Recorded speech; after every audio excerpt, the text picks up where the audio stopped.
Welcome, and thank you for joining me today. I'm so grateful to have you here, sharing in this space of growth, healing, and transformation. If you've already subscribed to Loving Everything, thank you for being a part of this beautiful community. Your support means so much, and together, we're creating a space where love in all its forms can be explored and embraced. As you listen to this episode, if it resonates with you, I invite you to like the video and share it with anyone who might benefit from the insights we're diving into today.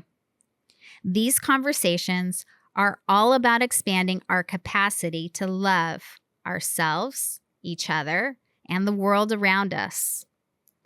And if you enjoy what you hear, don't forget to explore my other episodes where we journey into love's deepest, most unconditional forms.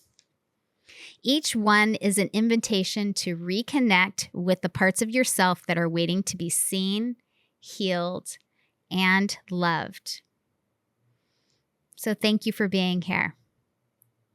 Let's begin.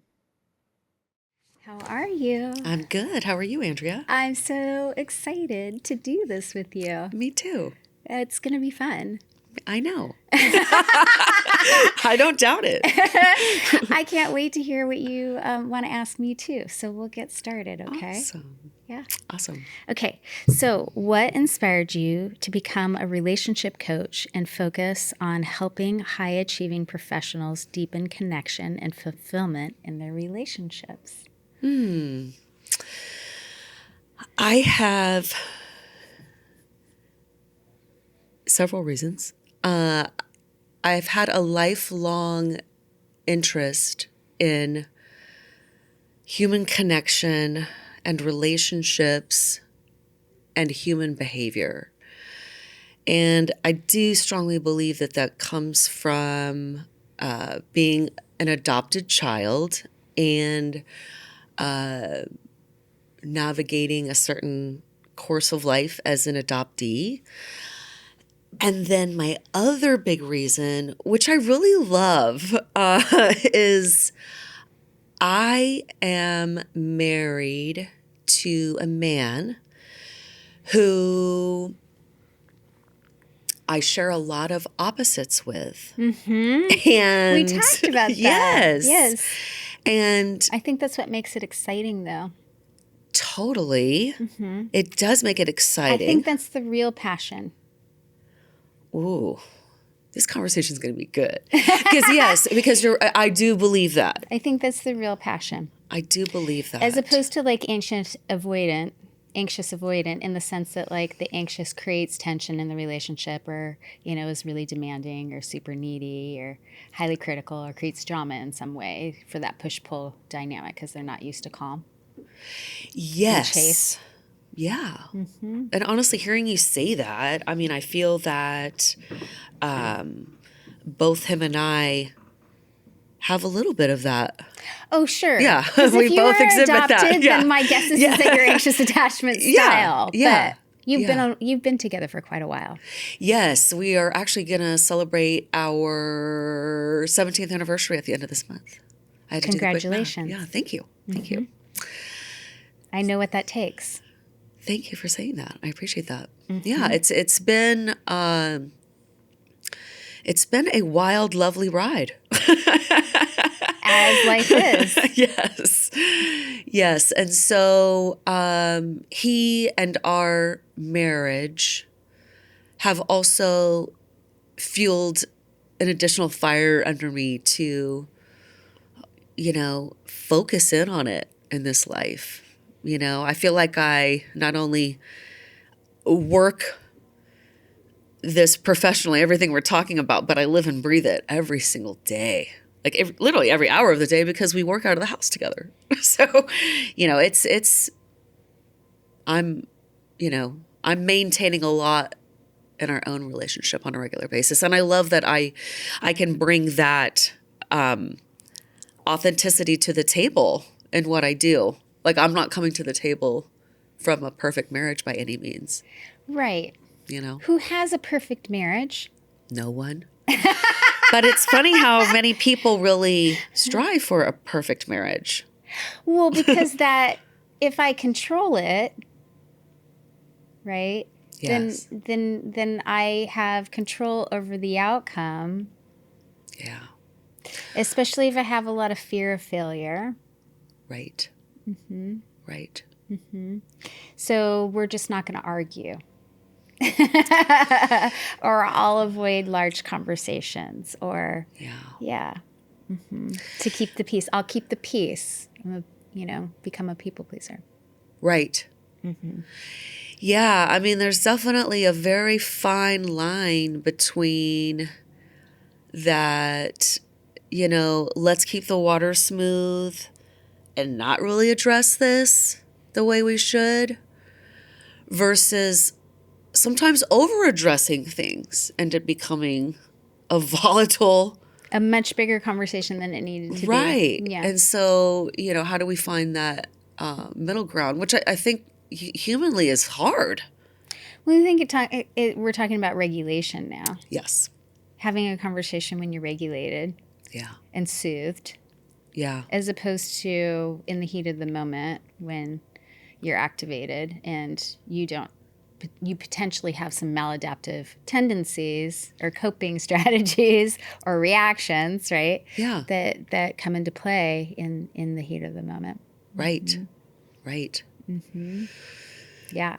So that's been a learning curve for 17 years. Yeah. Or longer, because you met him before you got married. Yes. Yeah. So, we've been together for about 19. We were together about 2 years. Okay. Yeah. And you have 2 children with him, right? Yes. Yes. We have 2 teenage boys. Okay. Yeah. Okay. So bringing that to the table, that's why you decided to become a relationship coach. Can you share a personal experience that has shaped your understanding of love and relationships? A personal experience? Yeah. That's hard to narrow down.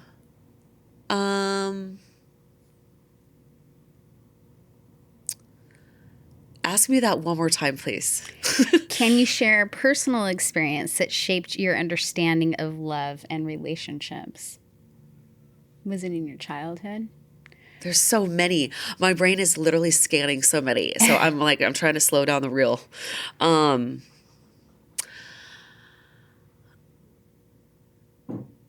I think it would be, a big one is my parents. So my mom and dad, they live in the South. They don't live here. I don't know why that's relevant, but I'm going to say that. But they have... Did you grow up in the South? I did grow up in the South. Okay. I grew up in Georgia. Okay. They live in Arkansas. And my parents have been married since 1967.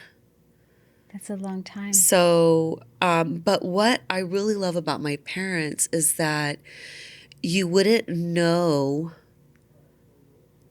how truly sweet and intimate they are if you didn't see them behind closed doors. Interesting. So they're not like that outside of the home? No. No, my dad is this awesome New Yorker, personality, quick wit, a little loud, and my mom is this Southern belle who, so he's even got the strong New York accent and she's got the Southern belle accent. And it's sweet because she actually dated, long story short, she dated his roommate in college.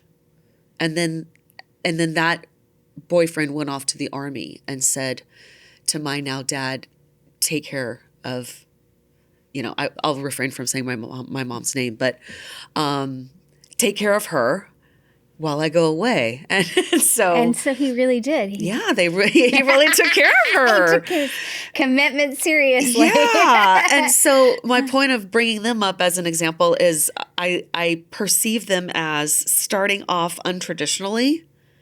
My mom wasn't crazy about my dad for quite a while. Coming over to the apartment to see her boyfriend, and then dad as the roommate. It's funny. There's a lot of funny stories about how she felt about him. And then they, of course, fell in love, and there was no turning back. But I find a lot of humor and love in their non-traditional start. And the fact that they do hold a lot of intimacy and closeness for each other that they just are very private about. So I've learned a lot from observing them. So are you private in your intimacy with your husband? Yeah, probably more so than public because he is very private. Mm-hmm. I think I probably would be more outwardly displaying, maybe even like a peacock a little bit, but he's a lot more reserved and conservative that way than me. Mm-hmm. Yeah. What about you? That shaped love and relationships for me? Yes. A personal experience that is really hard to answer. It's a great question. I would say probably I was thinking about this morning, actually, in the car right here. I recently, in this last couple of years, I think it's been 2 years, I got back in touch with somebody that I had a crush on in 5th grade. Oh. And I would love to say that my parents gave me the ideal model of what love and relationships was, but that's actually not true. I'm not able to say that. So, this person and I got back in touch on, I think, Facebook. You know how that works. Oh, yeah. But the point is that I had this crush on this boy in 5th grade, and I think that the school was doing some kind of thing for Valentine's Day, like, $2 rose or stuffed animal or whatever it might have been, and I did it for him. Uh-huh. And I wrote him a letter in addition that my friend at the time helped me write. And I still have the letter. And the letter got taken around the entire school. And I got teased about it for the rest of the year about how I had a crush on this kid. So I think it's not as happy of a story as yours, so I apologize. But I have gone back to that moment in history so many times because I think that was the beginning of a belief that I had that that boys in general wouldn't show up for me. Ah. And why are you apologizing, by the way, for telling that story? Well, I'm not apologizing for telling the story necessarily so much as preparing you for the fact that it's not a happy one, I guess. Honey, I can deal with your heart and your truth.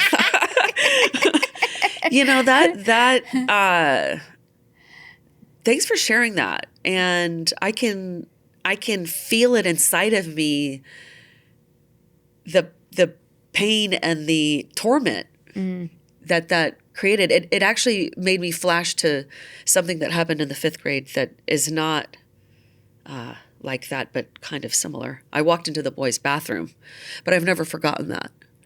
But yours is much larger, I get teased a lot in school, especially by boys, and I never understood it. Yeah. Why do you think that is? I mean, I know you just said you never understood it. In high school, because everyone automatically assumes that I was really popular because I was a cheerleader. It was actually the antithesis of that. My mom made me become a cheerleader because she wanted me to be more social. Interesting. It was incredibly... But you did not want to be a cheerleader? No. Interesting. No. I was painfully shy, so I was terrified of talking to adults or anyone I didn't know. I was extremely introverted. And back then, we didn't have diagnoses for things, but now right. I know that actually has a diagnosis. Yeah, I hear you. And not that matters, not that I needed a label, but certainly my parents didn't believe in therapy or getting any of us necessarily the support we needed. So the point is that, where was I going with that? Now I'm thinking about my parents. Oh, no, I was asking, why do you think you got teased by boys? Oh, I think that there is a common misconception that people who are good looking get a lot of attention, and we do. We get a lot of attention, but in the ways that you wouldn't think that we should be getting the attention. We get attention because people make assumptions about us. I agree with that. Yeah. We were generally the most lonely. I fully agree with that. I was just having this conversation with a client the other day. It's funny because a lot of beautiful, attractive women like yourself are constantly annoyed with people asking them why they're single. And, I won't change the topic by talking about this other thing. I've spent most of my life single, even in relationships. Yeah. I mean, my heart can jump to the conclusion of what that means, but tell me more what that means. Well, I've always been with people who didn't really choose me. I chose them. And how did you know for sure that they didn't choose you and that you chose them? What was the proof on that? Because I have had relationships only with people who have not been emotionally committed to me. I see. Yeah. I see. How did you meet these people? I'm sure it's a variety of ways, but yeah, generally speaking. But in my younger days, I would say that people are mostly attracted to me for what I could give them, or status, or not status, but having somebody looking hot on your arm, or wanting to have sex with me, generally speaking. Yeah. I would say that, how did I meet these people? I mean, I met my ex-husband. Isn't it a bizarre question? How did you meet these people? I met my ex-husband when I was in a strip club. Oh. Yeah. Well, I'm glad that I asked that. I was raised for beauty. I was not raised for brains. It was not encouraged in my family to get educated. My mom is highly superficial. I grew up in Orange County, so looks is pretty much the only thing that's important. They never expected me to leave, so they kept me very naive on purpose so that I would stay home. Interesting. Are your parents still together? Yeah. Yeah, so all of my family lives there except for me. I'm the only kid that moved away and got educated. Wow. Yeah. And I'm essentially the black sheep because I've done it. Yeah. Do you have siblings? I do. I have 2 older sisters. Okay. And they're still there, so everybody's still down in California? Yes. Okay. Everyone's still in Southern California in Orange County. And how is your relationship with them now? Do you speak with them? No. Not at all? Very rarely. I bridged the connection more often when I was younger than now. I've gotten, at 50, I've come to a place of acceptance that the relationships will never be what I wanted them to be. Yeah. And in my 40s, I tried to compassionately accept them for who they were. And in my 30s, I tried to people please and bend myself in a pretzel, trying to get along and trying to mend and repair. I love how you laid that out. I feel like you just did your evolution backwards. It has been an evolution. I came from a very abusive family.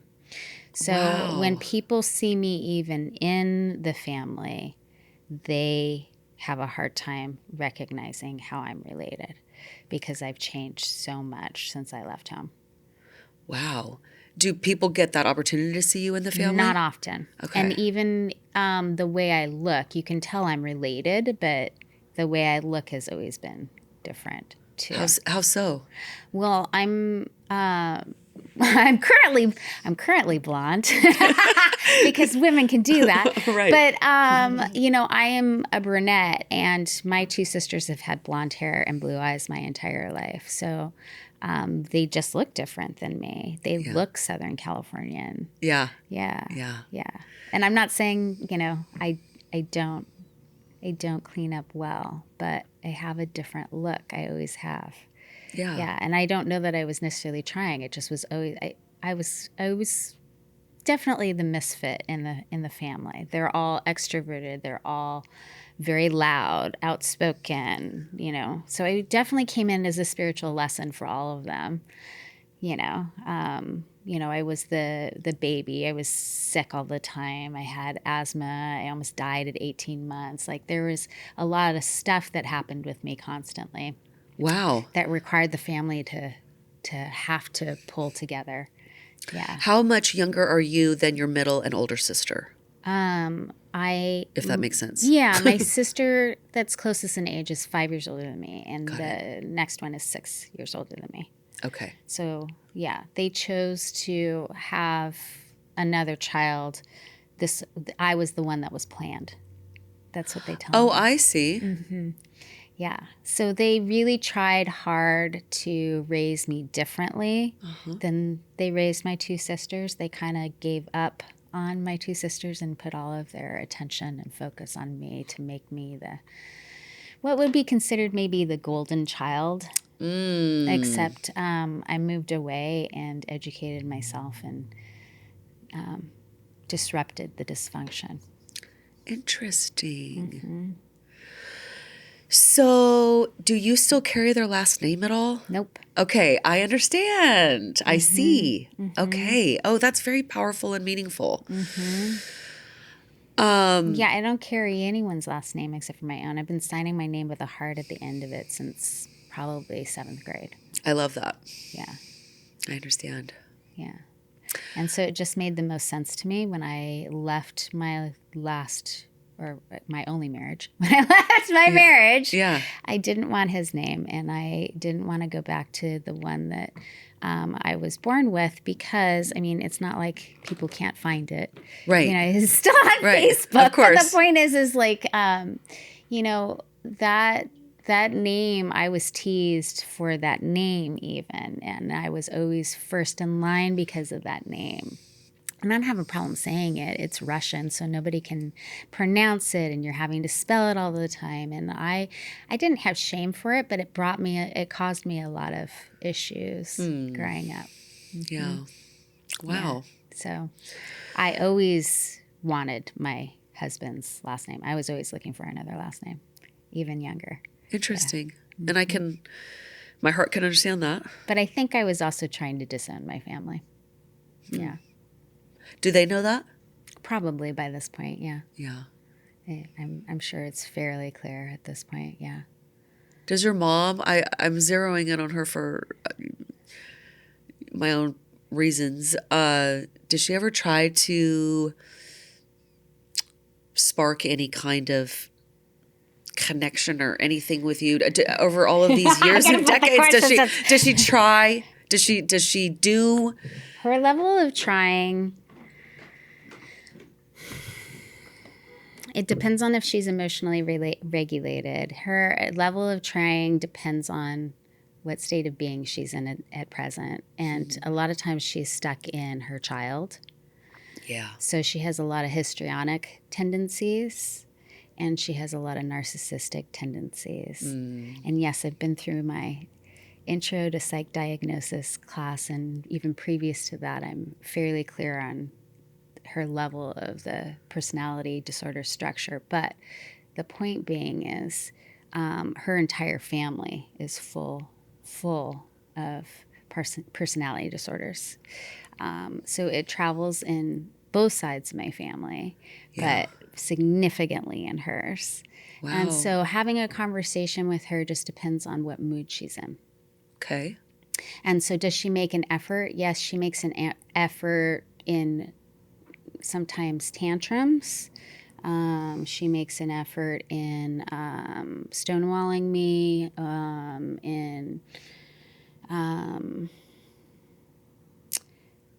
just outbursts. Yeah, that's emotional hard. Outbursts generally, because That's she's hard. not getting what she wants from me. Yeah. And for the most part, the reason why we don't get along is because she doesn't really care what I think anyway. So she just overrid me most of my life because she thinks she knows better. I'm sorry. It's okay. Yeah. So that was just the relationship that I had. And I felt the need to survive in that family more than anything. Yeah. So I think I made a conscious decision at about 12, and I'm sure I've mentioned this before, but at about 12, I looked at my two older sisters and how their lives were going. And I was like, I have to get out of this family or I won't survive. Wow. Yeah. So that was the question that came up in my heart that you kind of partially answered right there. You know, when did you realize that your family members had these personality disorders? Because it is one reality. I didn't before know what you know? I knew that my family was not right. Yeah. I absolutely knew. By probably 5th or 6th grade, but definitely by junior high, because by junior high I was allowed to have, we lived in a very isolated area of Southern Orange County, up on a hill with custom homes. And so we weren't allowed, my dad was profile attorney in the news all the time. And he was a hotshot, and he wouldn't allow us to get, this is all during, all of the mass murders, and a lot of things happened in the 80s and the 90s. So there was a lot of fear and panic, a lot of news cases. We didn't know how to solve crime the same way that we do now. And so my dad definitely had a lot of fear because he worked in law.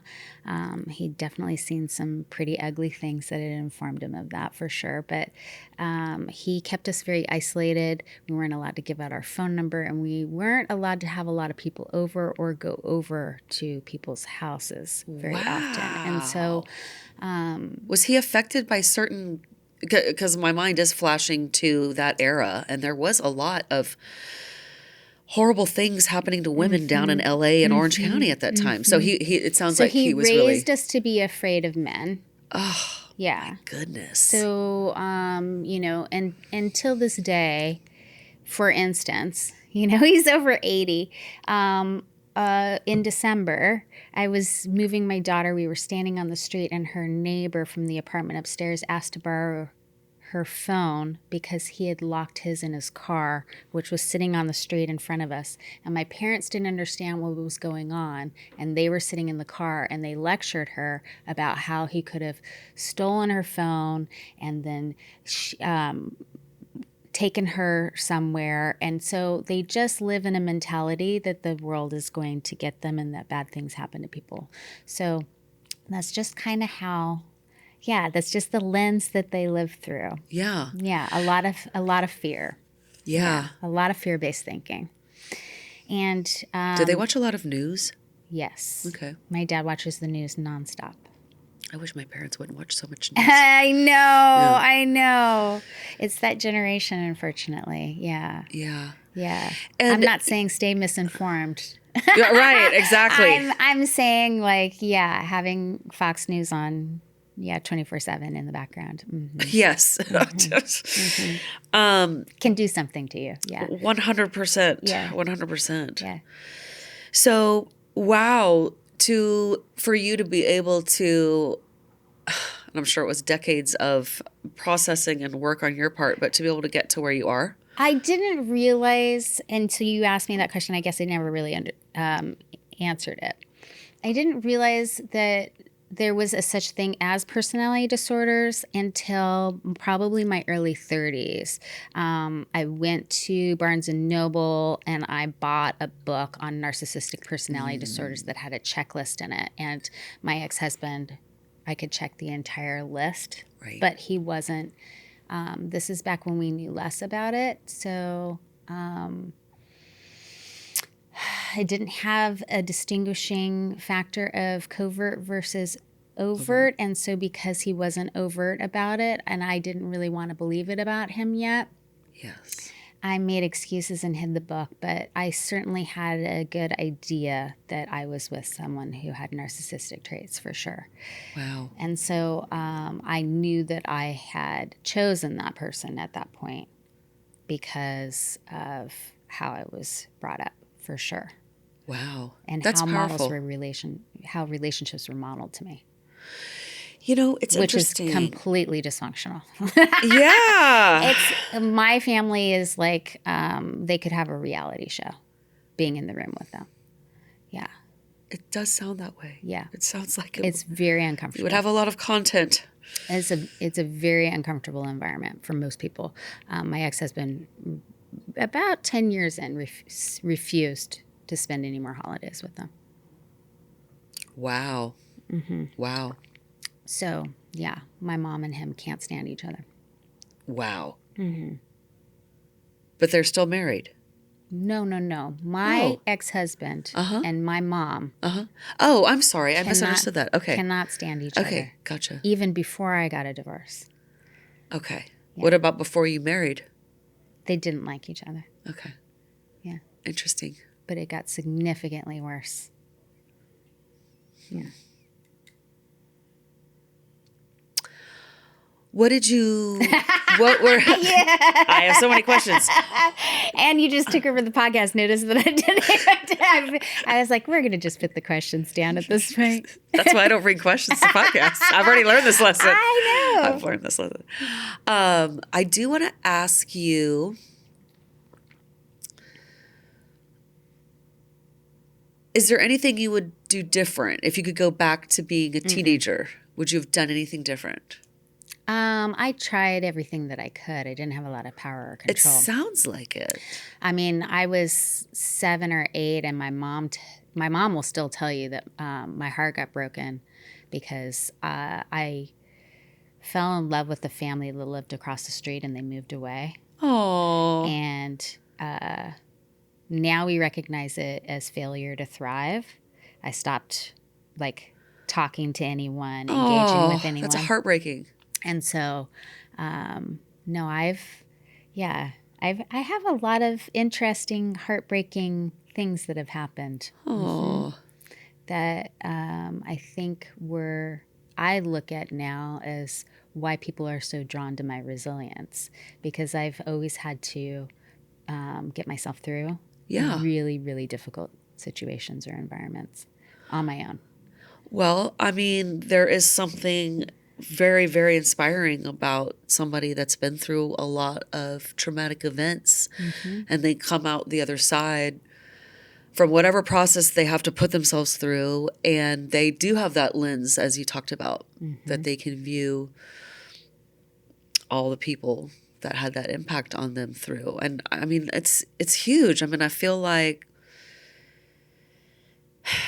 at least in the work I do, there's no in between. You either kind of succumb to these highly painful traumatic events, or you do, through whatever form, develop a different lens that protects you and actually helps you carry forward with your heart intact, and even a level of, even a high level of positivity and hope that maybe the average bear couldn't get to.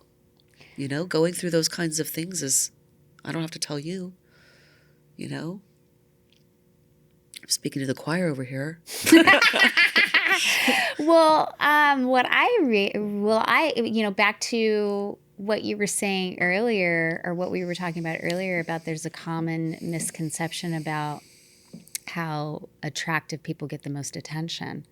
It has informed every relationship that I've ever had, because it's a lot of weight for somebody else to carry.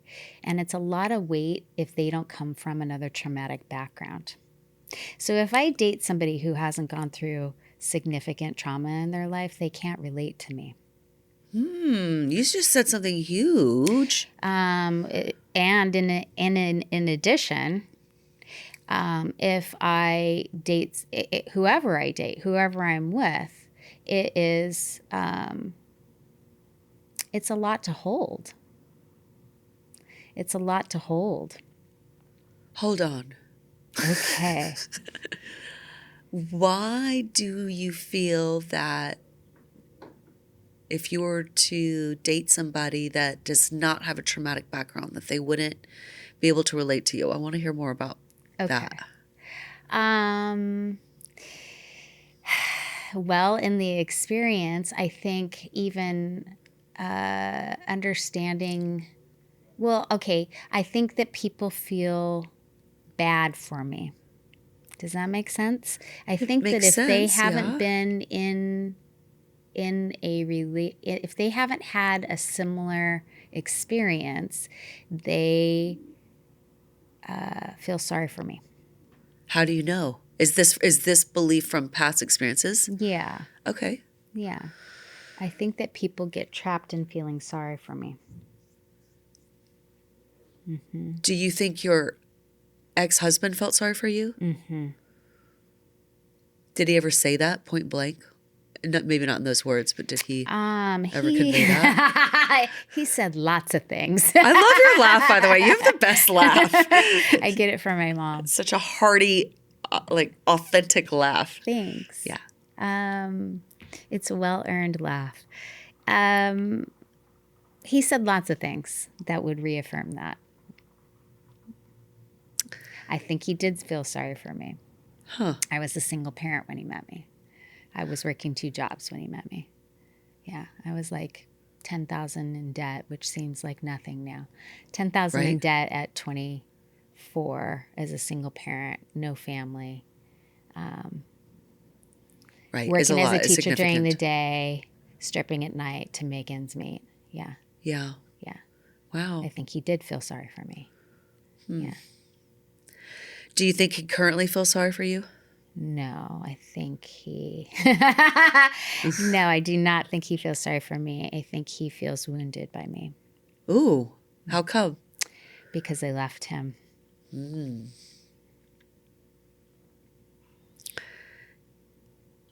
Just like I left my mom and she will not let me live it down.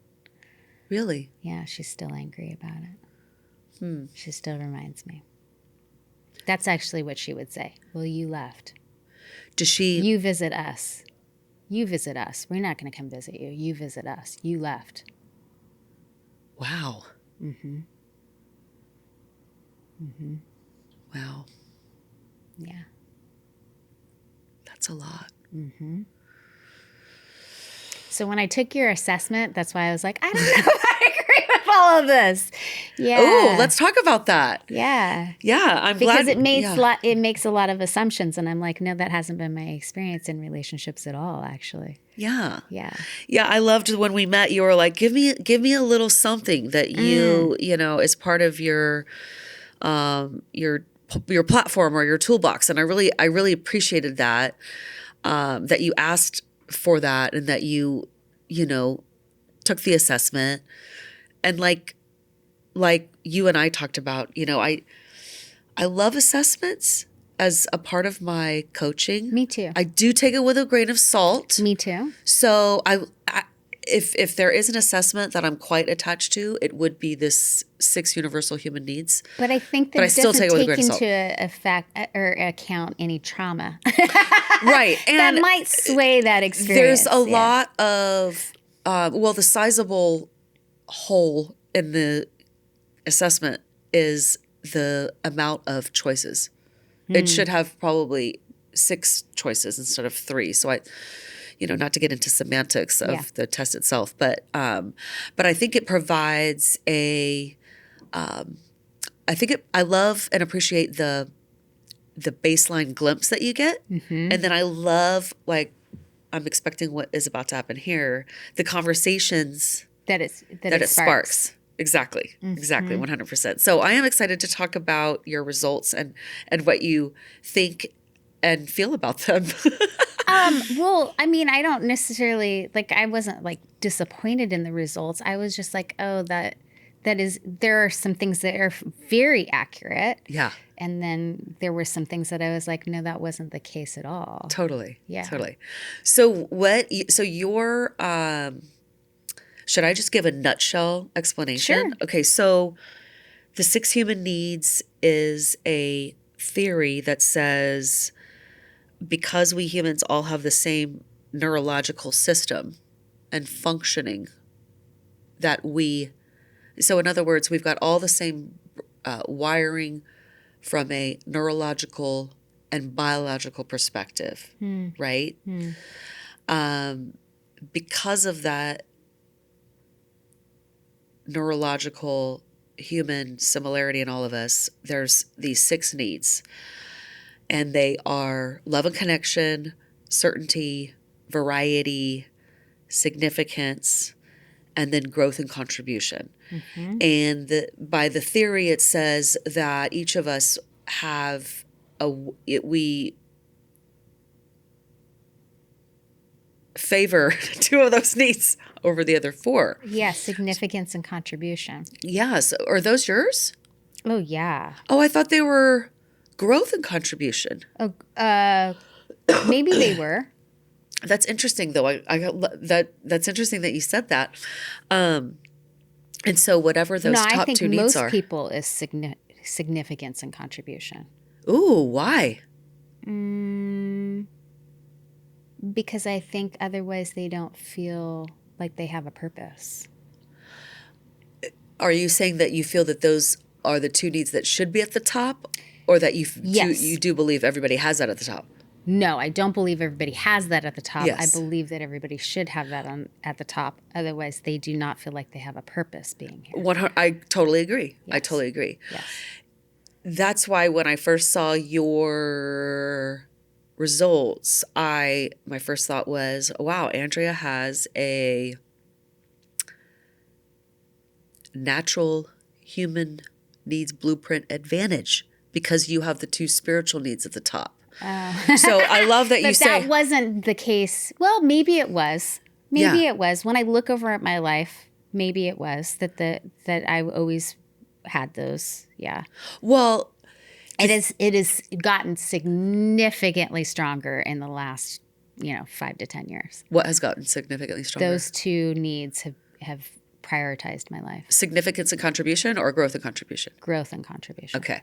I love that you brought up significance because nobody should put their brain in a box on any of these needs.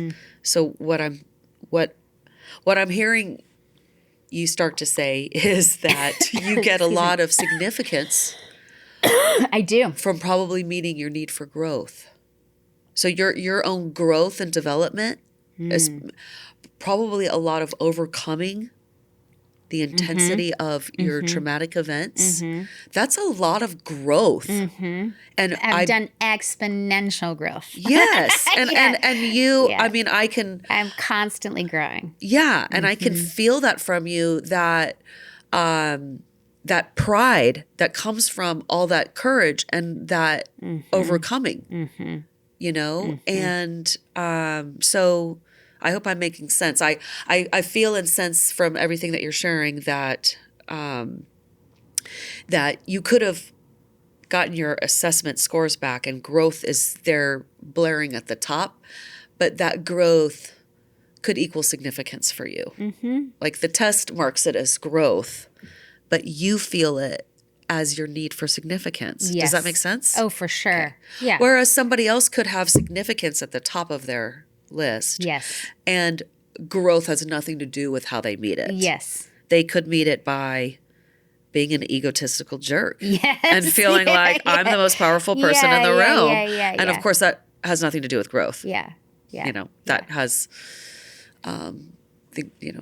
stuff to do with other things. But so I love that you brought significance up. And I do agree with you wholeheartedly, even though I think most of my lessons in my life have been about being significant. Right. Right. Well said. Yeah, I can Which really... is why I think I didn't totally hone in on it until the last 5 to 10 years. Hone in on what? On learning that for myself. Yeah. Yeah. Learning how to find that. Yeah. Interesting.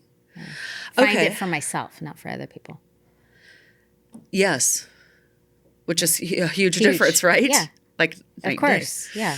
Because I was at service for pretty much my entire life for other people. Yeah. day. That really resonates with me. There's a huge people pleaser in me that I still fight every single day. And, I'm out about it.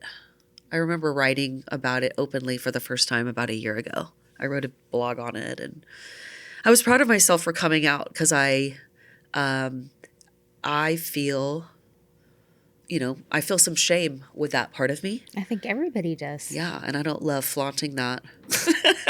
Well, I think everybody struggles with that, Yeah, feeling shame about it because it is shamed. yeah. Yeah. It's like I'm turning 50 this week. I keep forgetting my birthday. My birthday's this week. I'm turning 50. Happy birthday. Thank you, love. Thank you. And I'm bringing that up because I was talking with a dear friend of mine yesterday down in California who I've known forever. And oh my God, I totally forgot what I was going to say. You were talking about your birthday and you're turning 50. I know, but what was I going to say about that? I was bringing up something. I totally forgot my train of thought. That's okay. That's all right. Oops. I do it all the time. I even do it on this podcast. It depends on the conversation I'm having with people. Yeah. Yeah. Sometimes I'm totally in it. Yeah. I forget. I Well, forgot it's what I no was going to different say. than earlier. I started thinking about my parents taking me to a doctor, and I totally forgot what I was saying. Yeah. Well, what happens with my brain is in these kinds of super meaningful conversations, it just sparks all of these questions. And then my brain is a little bit on overload. Well, because also you have to wait for somebody to finish talking and you're trying to listen to them, and then the conversation changes and that reminds you of something else you want to say, totally. and then you're like, God, I have things. 5 questions that I want to ask now. Yeah. All the mind tangents that pop up. Yeah. Okay. So anything else that you're curious about? I do. I want to hear. Okay, so it sounds like the way the significance. scores. You were talking about significance. Yeah. So it sounds like correct me if I'm wrong, as always. It sounds like your top needs resonate with you. Yes. What did you find didn't resonate? What were you like, no, this is not me? I wish I would have read the assessment this morning. That's okay. I just remember it was with regards to how it viewed how relationships had been for me. And I didn't completely agree with how it formatted that. I seem to think that I struggled with it alluding to my relationships being really I feel like it said I was really codependent in my relationships. Huh. Maybe. I don't remember. There was something that it said that I was like, I don't know if I completely agree with that. I could pull it up, but that seems quite judgy of the assessment, to be honest. Honestly, I don't remember exactly. No, I'm being serious. That's why I wish I would have read it this morning. You might need to pull it up and send it to me. This was over a month ago. Did it really call you codependent? I mean, I don't know. That's why I do love to preface any talk about this assessment with take it with a grain of salt. Yeah. I mean, I've had plenty of people over the years be like, I haven't heard the codependent one, but I've heard people say, I'm really taken aback by this detail in my results interpretation. Yeah, yeah. And I never love that for anybody. I never want anybody to take in something. It didn't get my history right. We'll just put it that way. Exactly. Whatever that was, yeah. I don't remember specifically how it framed it, but how relationships have gone for me was not how it thought. Yeah, then throw that out. Yeah. And it's interesting because that assessment... And I won't say that I wasn't codependent in relationships. I'm not saying that. Yeah. But how it phrased it, I was like, no, that's not the case at all. Yeah. Yeah. Well, that's not cool then. I don't like that It's okay. We don't have to focus on the assessment necessarily. Yeah. And that's okay. Yeah. So, you learned that from Tony Robbins. I did. Yeah. I did. Tony Robbins, and I think we all know who Tony Robbins is. I don't mean to assume, but he is a world-renowned. He's actually known as the father of the coaching industry. Yeah. Did you know that? Yeah. And then he has My ex-husband had his books, definitely Awaken the Giant Within. Oh, yeah. Like, I think I think I read that in the early 2000s. Yeah. How do you feel about Tony Robbins? I love Tony Robbins. That's awesome. Yeah. He is kind of the grandfather of coaching. Yes. Yeah. He's been doing it for a really long time. I told you this morning, I think he's probably one of the best speakers. Yeah. Yeah. He kind of set the coaching industry Yeah. more than anything. Yeah. He's the reason why, people like Brendan Burchard are even, were famous for however long Brendan Burchard has been famous. It's very true. Right? Yeah. Like, there was no such thing. Right. But, yeah, I think I've learned a lot from him. I can't say that I've learned anything from him recently, but certainly he was very useful in my youth. Yeah. It just dawned on me as I'm hearing you talk that you may resonate with his background. Possibly. He had a very hard childhood. He did have a really hard childhood. I don't think his childhood was similar. I wasn't starving. No. My father was, but I wasn't. Right. So, I grew up in a family. I won't say we were affluent. We pretended like we were. Interesting. Mm-hmm. Well, that's pretty How did you pretend? Well, like, my grandmother bought us our clothes. Uh-huh. And... But your mom took the credit? But my mom had my mom had no money in her wallet. Yeah. Yeah. Wow. Yeah. She was a waitress. She would count her change a lot. Count her change a lot for stuff. We would run out of gas. So we never went hungry, but we definitely didn't have a lot of money. Things were very tight. Yeah. Is your grandma still alive? No. Okay. And did your mom She was significantly older. She didn't get married until she was like in her 40s. Wow, which is very she uncommon. Was a vaudeville dancer. She was a what dancer? A vaudeville dancer. A vaudeville? What is that? VAUDVILLE, vaudeville dancer. Is that in a the French? 20s. Is that a French thing? Mm-mm. Okay. I'm lacking for that word. I don't know what that is. Vaudeville was looked down upon. Probably not as bad as a stripper, but essentially lower than Broadway traveling show. Got it. Okay. Mm-hmm. Okay. Full of essentially B-list actresses or dancers. Wow. Yeah. Okay. Yeah. They were shows. They would put on shows. So she must have worked really hard to be in the position to support, you and your mom, your family, essentially, right? She was a waitress too by that point. Okay. Later in life, not educated. Yeah. Yeah, my mom's not educated either. Yeah. Yeah. When your grandma was alive, how was your mom and grandma's relationship? Incredibly overbearing. My mom had no choice but to have her in her life, but essentially would complain about her constantly. Wow. Mm-hmm. Did she appreciate her help and support? I'm sure she did in her own way. Mm-hmm. Yeah. Yeah. Wow. So how do you... Because I could go deep and I want to, I don't know how deep in the... Oh, you can... Deep into the pool you want to go. You can ask whatever you want. Okay. Yeah. All right.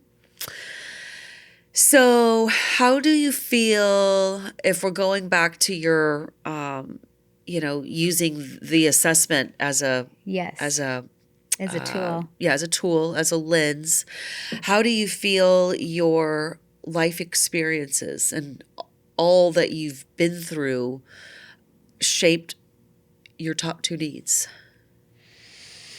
Well, they informed my top two needs. I think coming from the family that I came from, not saying that education was completely unimportant. It's not like my parents were like, fail out of school, we don't care.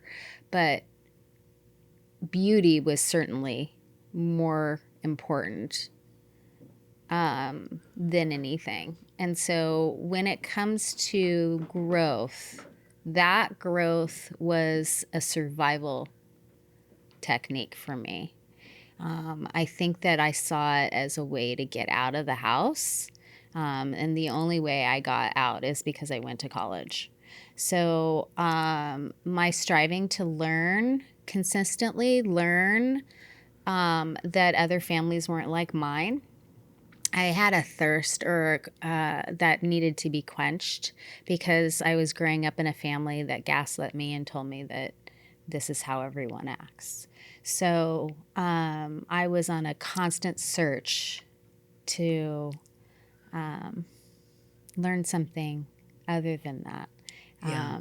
When I had my daughter as a single parent, I read books the entire time on parenting because I wanted to get it right. When I was back to that question about 12, that's when I told my mom, you're the worst parent, and I'm going to write a book about how not to be like you when I grow up. Wow. Did you write a book? I've been in several books. I'm writing one with my daughter right now, but awesome. What is it about? It starts with me being pregnant with her. I kept my journal. Oh, so it's based on your journal? Well, it starts out that way. Gotcha. Wow. It starts out that way. What a wonderful project to be doing together with her. Yeah. She's an excellent writer. So that search for growth, that search to evolve, that search to, I'm like, I just saw my mom, same trip. I just saw my mom and she was upset by something that I said. And she's said this phrase so many times now, but she said, the apple doesn't fall far from the tree. She says that. And I usually say, that's okay as long as it's different fruit or, that it, what do you think she's meaning by saying that to you? Well, she's using it as a defense technique because essentially it came up in conversation. She was saying something back to her mother. She's now become a lot like her mother as she's gotten older. The person that she made fun of.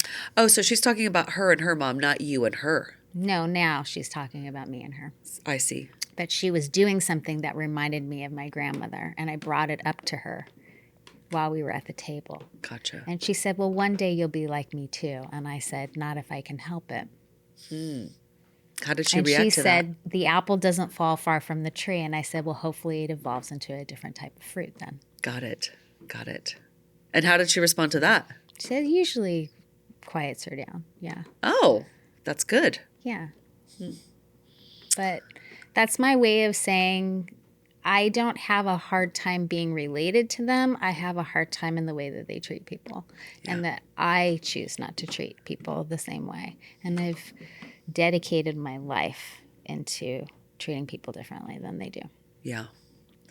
What do you think your mom's top need is if she were to take this test? Significance. 100%.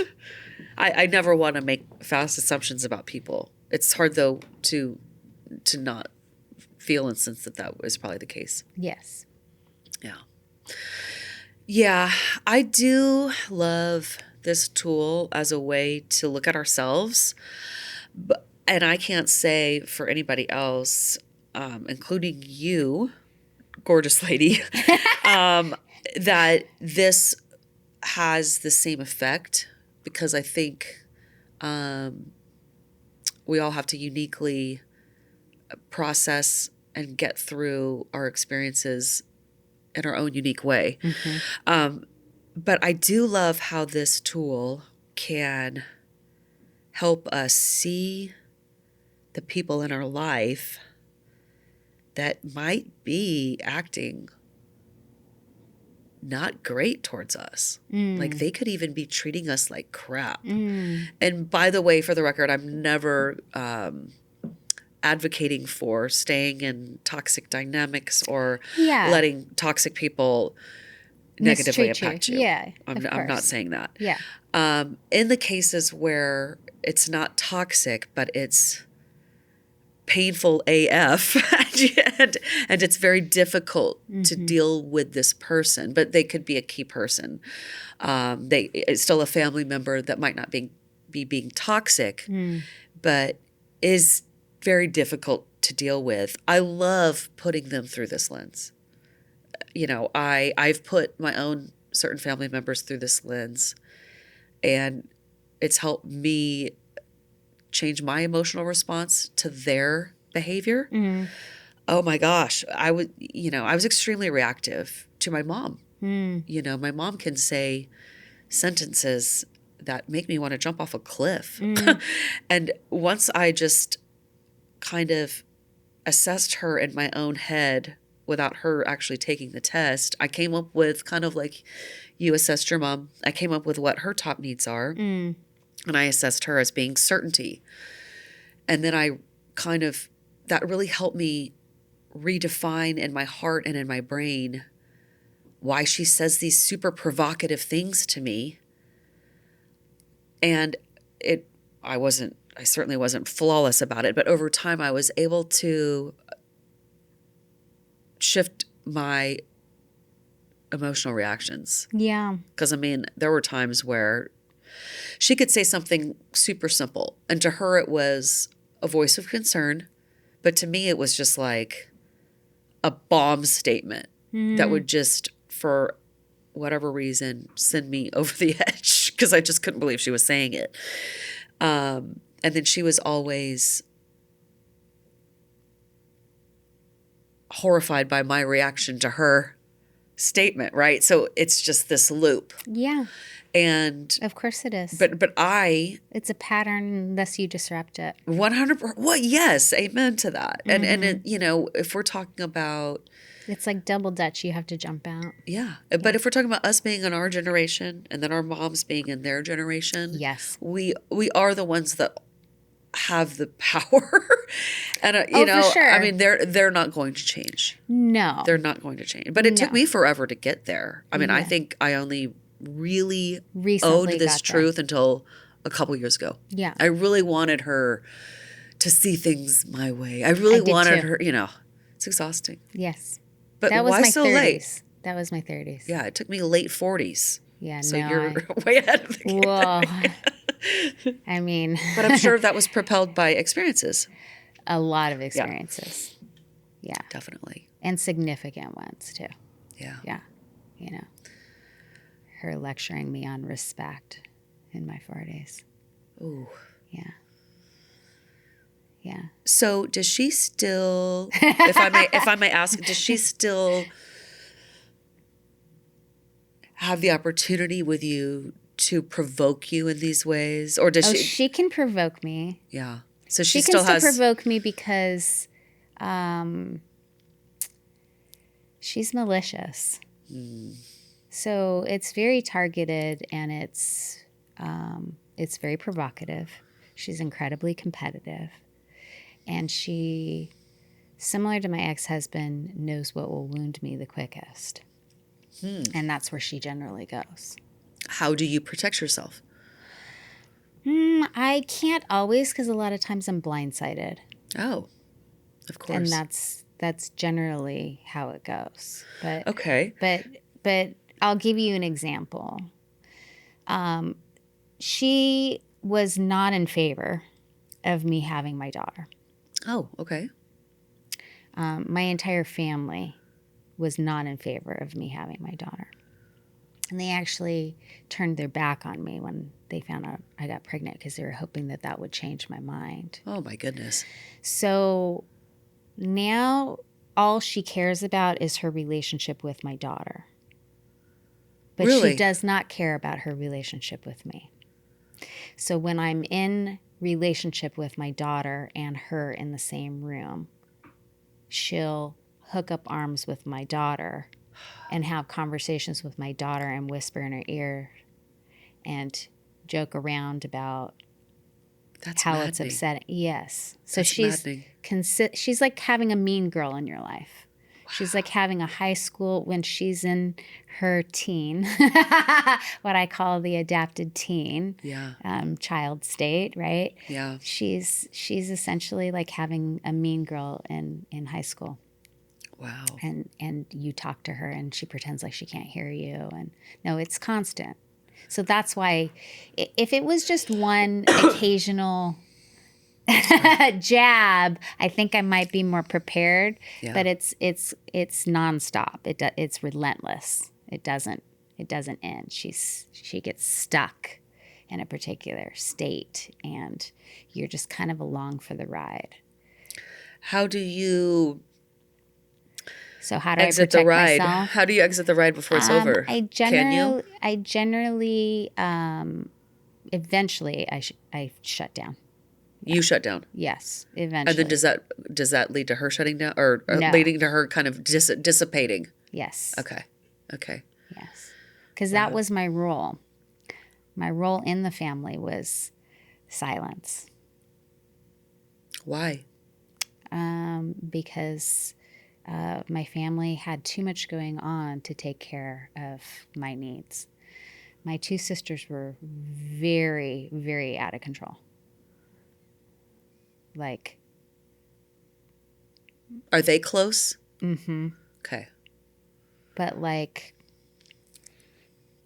going to jail, getting bailed out, getting written up in the paper, getting arrested, beating people up in bars. Wow. Yeah, things like that. Just constantly a problem. They were the problem children. Huh. Mm-hmm. So there was always stuff going on with them. And my role in the family was to be quiet. Mm-hmm. Which didn't help the shyness. I mean, they all was the chicken or the egg. I'm not sure, but.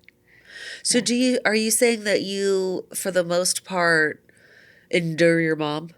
Yes. Okay. 100% endure my mom. Is that the way you want it to be? I was the kid that, If that makes basically sense. apologized when my sisters were terrible to her and made it up to her and was the good kid and did everything right and stayed quiet. Are you still And doing not a that? problem. Is that what you're still doing? No. No. I'm very aggravating for her. Everything I do is aggravating for her. But but it still sounds like you endure her. Like you let her Well, I would be have her. I would have to endure her if I ever were to spend time with her. Well, what I mean by enduring is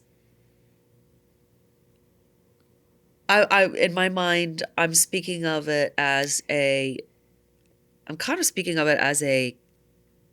communication strategy. Sure. But let me give you an example. Okay. Let's pull out of my mom for a second. Okay. If you were in the room with Trump right now, would you be able to be along for the ride and endure it? Or do you think you'd have control over what Trump would do? If he was in this room, I think that I would have to endure it. You would have to endure it. Yeah. Okay. That's a great example. I have absolutely zero control over what my mom does. She does not care what I think. And there's nothing that you can say to her. There's nothing I can say or do to get her to stop. How long does she? Because if I were, she would say I was disrespecting her. Wow. There is no winning. Okay, let me ask you this. How do you keep your roommate, best friend of 33 years in college, met her for the first time and said, "Your mom is a steamroller." Okay, it definitely sounds like she's an intense steamroller. So how do you not lose your head? How do you manage your emotional state? Well, in my 30s, I I used to try to change it, fight with her about it, try to get her to see it. Right. In my 40s, I just accepted her for being the way that she was, and then I would soothe myself after every interaction. And that's kind of still where I am. But if I have to spend long-term exposure with her, eventually I shut down because it's exhausting. It's exhausting. And that's where she wants you to be. Huh. That's a big part of it right there. Yes, yeah. That's where she wants you to be. She wears everybody down. Huh. Mm-hmm. honorable that you still choose her. You might not. I see. I can tell in your reaction. You're like, No, I don't know. This is great topic because Yeah. if you would have asked me in coaching like 10 years ago, people who wouldn't talk to their parents or people who had cut family out of their life, I would say, I don't know how I feel about that. And I'm not saying that I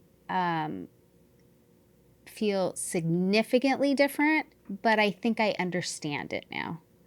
I've always remained in contact with them, but I am to a point where I am no longer reaching out to them. Yeah.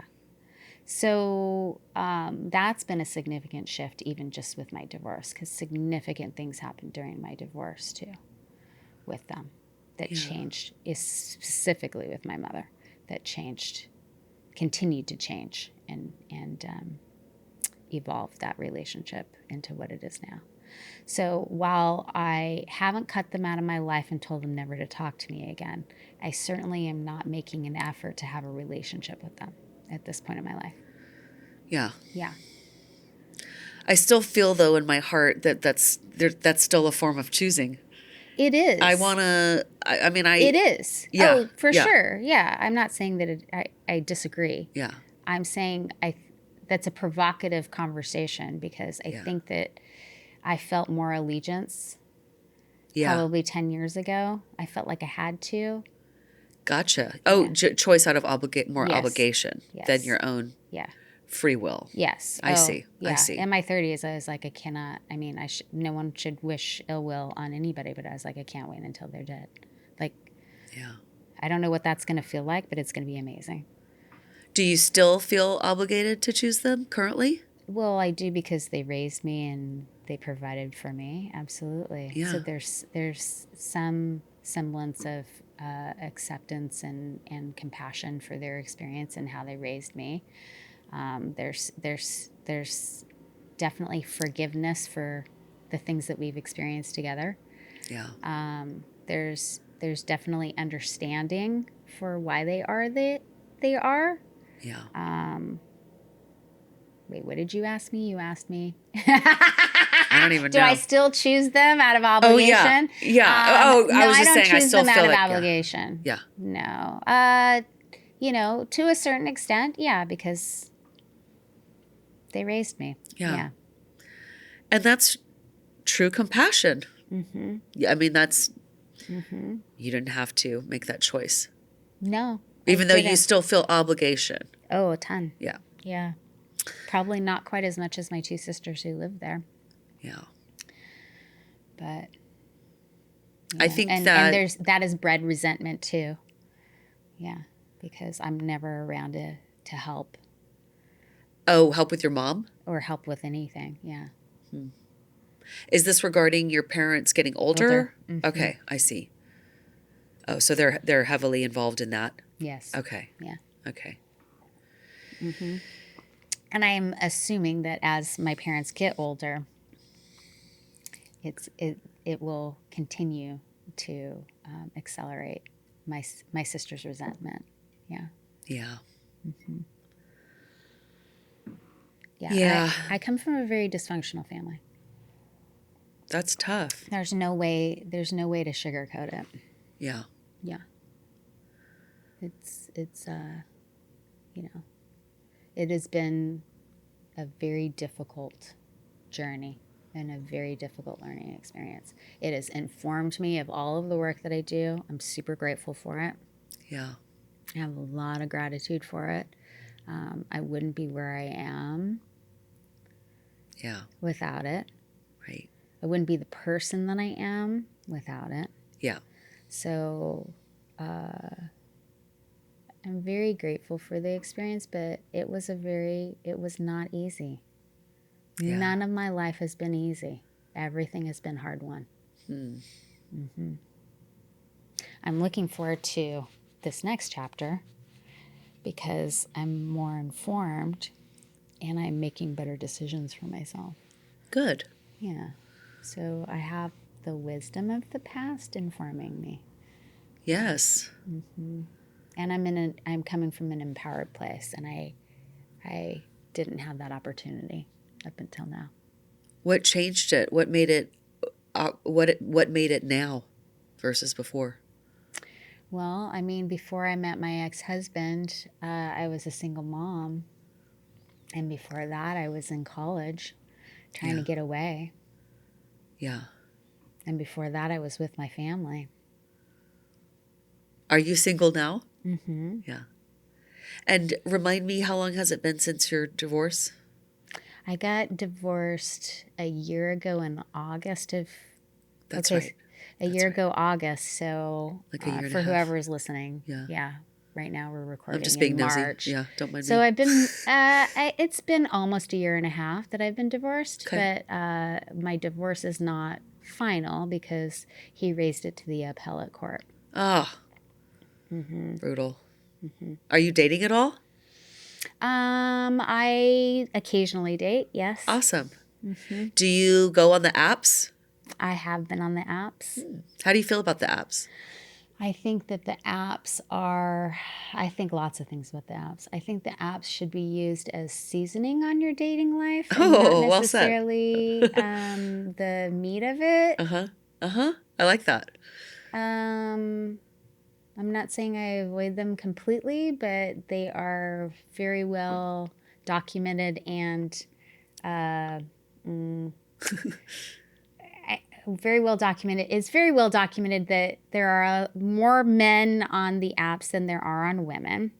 And that, sure, I mean, I think if you were a woman who wanted a lot of attraction, it could be an ego boost for sure. Yeah. Certainly, I'm not saying I don't go on a dating app and not get a lot of attention, but again, nobody's getting to know me, so I'm just consistently reinforcing this cycle of a pattern that I've believed since 5th grade, right? Totally. So, like, I'm not really, I've never met people that way.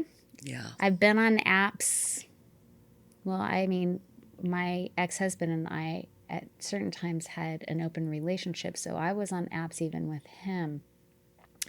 And so I've been on apps for, Match.com all the way since probably and I'm not currently on it, but I mean all the way back in the early, 2000s. And so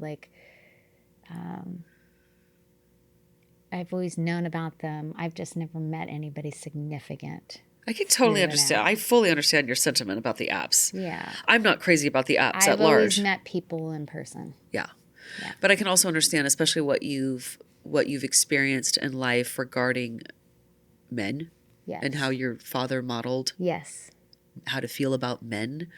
Showing up on a dating app to meet men is probably far from what you truly want to experience.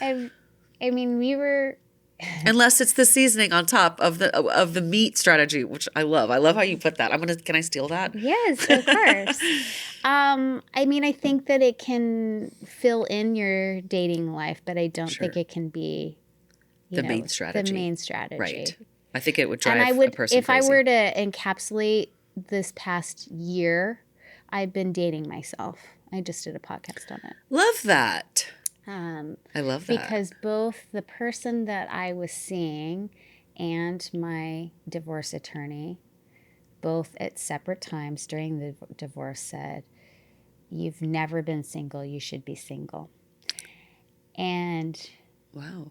I have been single. I was single in my early 20s, but I got their sentiment, which was basically don't rush into something.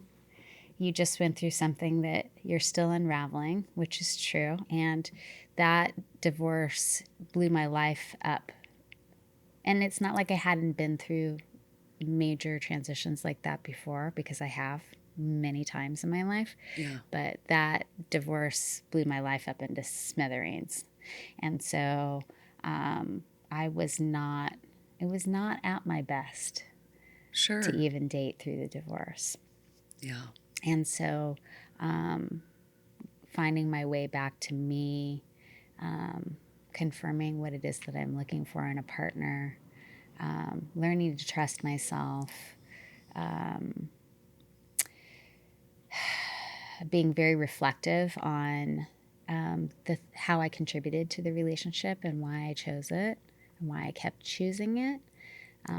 Understanding the chemical component that goes along with an abusive relationship, because I 100% was in a domestic violence relationship. Yeah.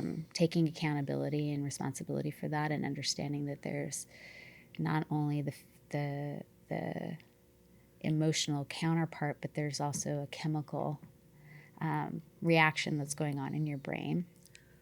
So understanding more about it. Which is really fascinating. I mean, that's a whole different topic. Yeah. Well, you get a hit of dopamine anytime you're in good favor. Yep. And I've been trained for that my entire life, right? Yeah. So, dating is very interesting to me. I'll just leave it at that, because for the first 2 or 3 times, I'm pretty specific with the person that I'm in front of, that I'm still trying to understand how my nervous system feels around you. And that's really kind of the deciding factor of if we're going to continue to move forward or not. Do you say that too? Yeah. Oh, yeah. I love that. Yeah. How I'm sure there's a variety of reactions to that, but what do you get back? Generally puts people back. Yeah. Really? Yeah. Ah. Yeah. I was really hoping your answer was going to be different. Although I'm not at all surprised. But I guess No. I wanted your answer to be different, but I'm not at all surprised. I mean, there's just this. I'm an interesting combination of people. If you are, which I love. I mean, like, in the sense of, like, if you meet me, I have a very interesting history, and so men get very excited about the fact that I've had an open relationship, or that I used to be a stripper, and so that means things. What if you don't tell? What if you don't tell them? Yeah. Yeah. But what if? Yeah. I'm just presenting the question. I'm not saying you shouldn't tell them. I'm saying, Yeah. What if you were to not tell them that? How do you feel about that?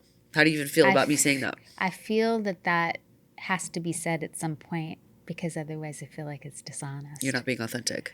Yeah. Yeah.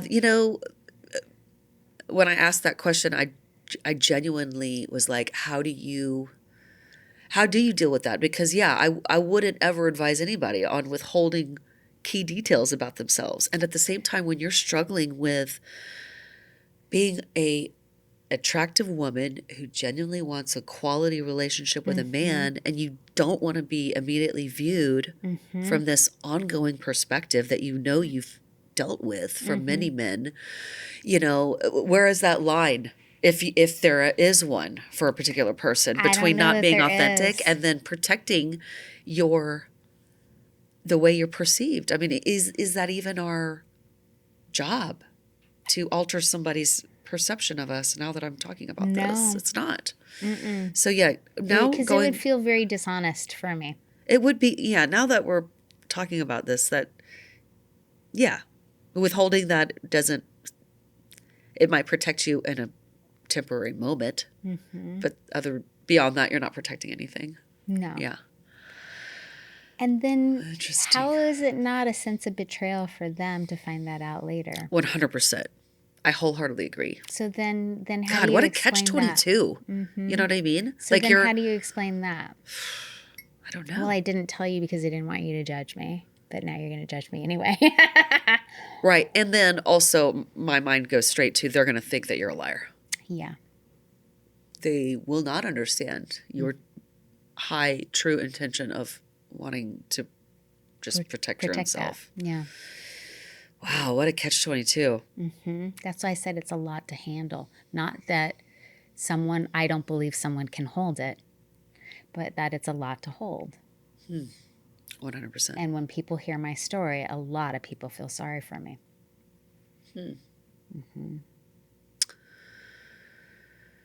So I get people who want to save me. I was going to ask, I mean, who are we attracting through this? Is this... And that worked when I was younger because I was still a broken bird. So I was like, yes, please help me put myself back together.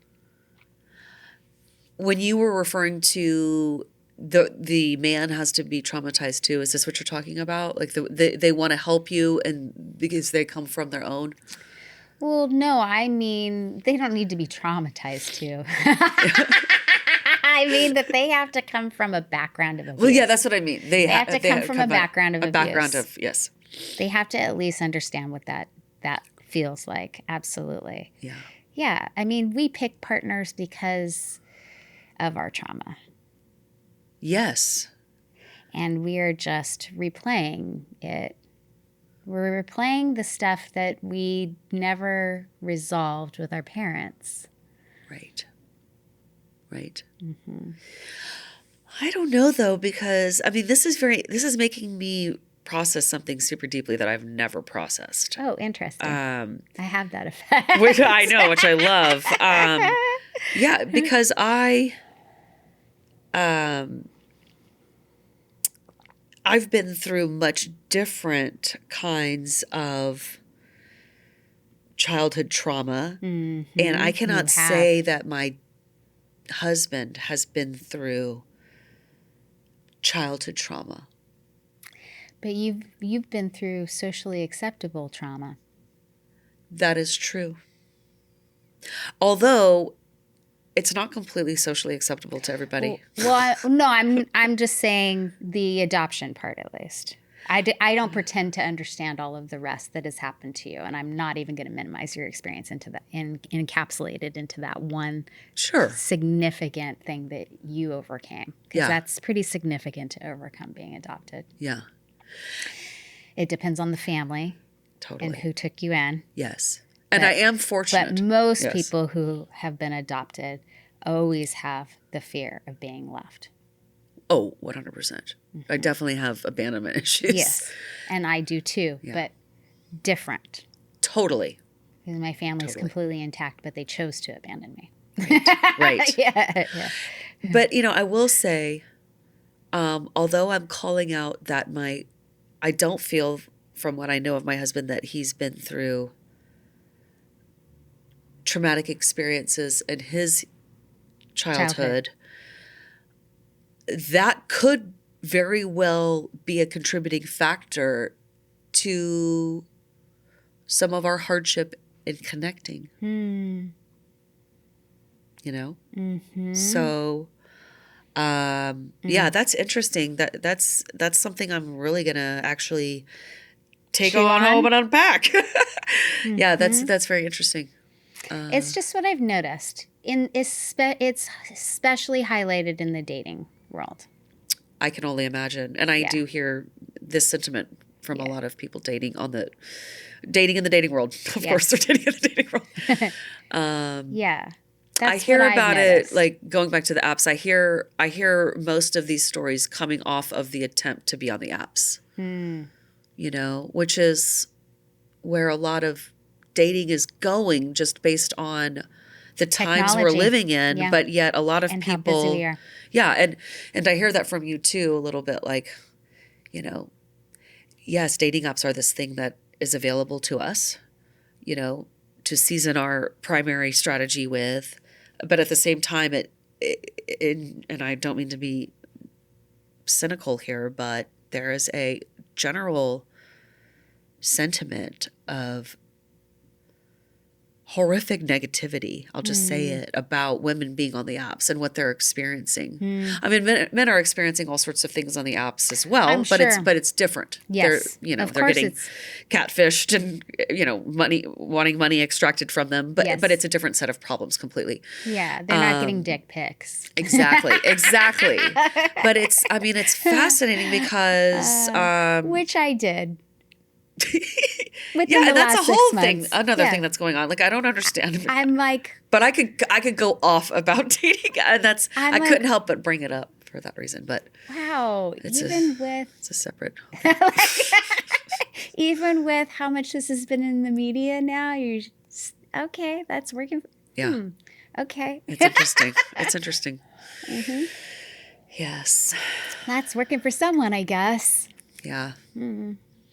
It does propel me to, formulate a matchmaking part of my service, but then I feel like it could very well be a conflict of interest. But that's a side note. Yes. So what lessons would you want to share with women about navigating really difficult, well, you've been through the difficult parents and the difficult spouse. So maybe just twofold or one way of answering that question, how do everything that you've been through, what would be your You think I'm a professional, top? No, you've when you have deep experience, yeah, you do become an expert. I mean, I'm still figuring it out. Still figuring it out. But what's my best advice for what? Yeah, exactly? like what would be your best advice for women that are dealing with very difficult people in key relationships, whether it's a marriage or whether it's dealing with a parent or a sibling that, okay, you're not kicking this person out of your life, but they do have a tough impact on you. What would be your best advice in managing yourself, speaking of that emotional state management? Well, a couple of things. One, get the right support. If you don't already have the tools, then I'm not making assumptions, but either read it in a book or listen to it in a podcast or be improving in some ways. Recognize that you probably need to get very clear on what your boundaries are. Right. More than likely, you need to shore up your boundaries and make them at a safe and appropriate place for you rather than what that person has expected from you and or demands from you. Right. And that's a big one. If you're dealing with somebody who is cluster B personality, the best strategy is gray rock strategy that I'm aware of, especially if you're just trying to essentially navigate a relationship with them. You're not really having a relationship with them. You're more establishing a connection. Yeah, right. I wouldn't say you're really relating. There's not a lot of intimacy. You might be managing the relationship, but you're not really having it. Yes. There's a difference. Yeah. For sure. Yeah. And so for people who aren't familiar with gray rock strategy, that's essentially being as boring as a gray rock. Yep. Yeah. And that's how I backed out of my relationship Not with giving my them ex-husband. back that energy supply. Yeah. I mean, you could say that I do that a lot with my mother, but and probably should do it more often with my mother. Yeah. Yeah. But ultimately, gray rock strategy is essentially not bringing attention to yourself. Right. And, disengaging. Yeah. Disengaging. So this is kind of when I was asking you, do you endure? With my mother. Yeah, this is kind of what I Most of the time I disengage. Yeah. But sometimes she gets it. Yeah, she gets at me. Mm-hmm. Yeah. And I don't know that anybody can be 100%. Even with I don't know that Tony Robbins is 100%. No human being is 100% of the time. Right.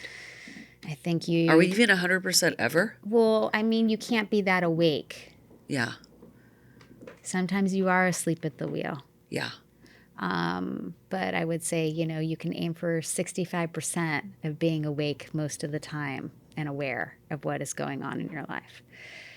How do you feel about the saying, we're all just doing the best that we can? We are. I don't agree. Well, I think some people could do better, but that's our ego saying that we know better for them than they do. Ooh. Oh, okay. That's good.